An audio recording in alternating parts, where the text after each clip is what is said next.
guys! Kumusta na mga classmates? Welcome again to my kitchen. Welcome again to my channel. At sa mga baguhan po sa aking channel, inaanyayahan ko po kayo na mag-like at mag-subscribe. Pati na rin po yung notification bell. Paki-click na rin po para updated kayo sa aking mga videos. So ngayon mga classmates, magluluto po tayo ng Indian foods. Pero yung style na gagawin natin is yung traditional way. I mean yung sa pag-prepare ng ingredients, kasi alam natin na yung pagluluto sa Indian foods medyo maproseso kasi kailangan natin dikdikin yung mga ricado, kaya i-blend, mga ganon. So yun guys, yung ipapakita ko. And second, yung set ng Indian food, for example rice, yung dal or curry, at saka yung side dish and vegetables. Basta one set of meal guys yung topic natin. So, sasagutin natin yung tanong ng karamihan. Bakit nga ba mahirap magluto ng Indian foods? Well, ang sagot dyan, yan yung tutuklasin natin sa ngayon. Dito sa Malaysia guys, it's very common dito na yung mga kababayan natin na OFWs or yung mga, kahit mga nagpa-part-time, talagang inaayawan nila guys yung mga Indian employers. Bakit? Dahil alam natin guys na mga Indian, hikan din yan sa pagkain. Gusto nila laging home food. Ayan. And most of them vegetarian. So, yun yung isang reason kaya yung mga Indian employers, hihirapan din silang makakuha ng mga kasambahay, lalo na yung mga kababayan natin. Hope you gonna enjoy this vlog guys. So, let's get started.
ating curry or yung tinatawag dito na dal. So, susunod natin yung kanin. Mostly guys, yung rice nila is dalawang klase. Either yung Indian rice na tinatawag nila, yung parang matataba at medyo yellowish ang color. At saka yung basmati rice. Yung basmati rice is a long grain rice.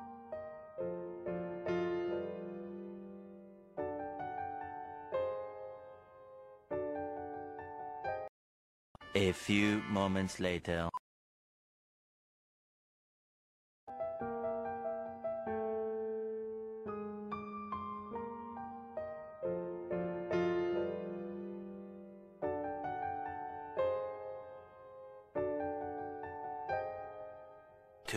Thousand years later. At hindi makukumpleto ang ating Indian set meal kung wala tayo nito. Ang tawag dito is papadam. So, kailangan natin siyang i-deep fry.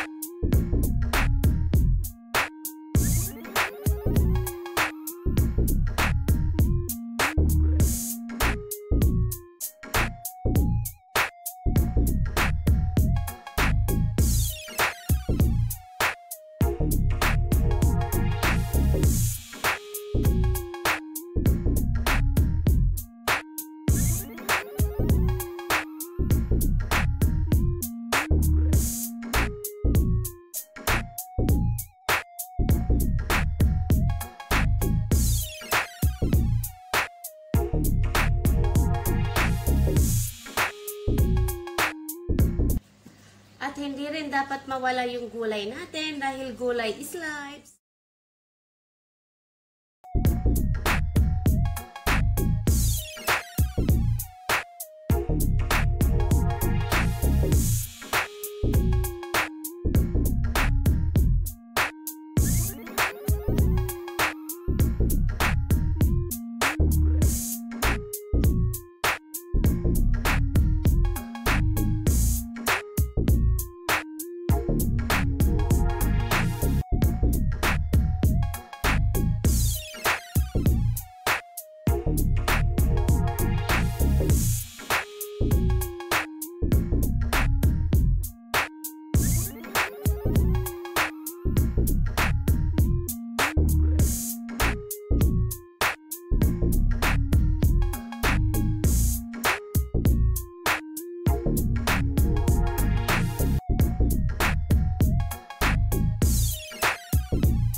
Ayan, malapit na tayong matapos sa pagluluto and naka 2 hours na po tayo. Meron pa tayong isang iluluto, yung ating side dish, yung main dish, which is yung Mutton Varuval. So, let's do this.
2,000 years later.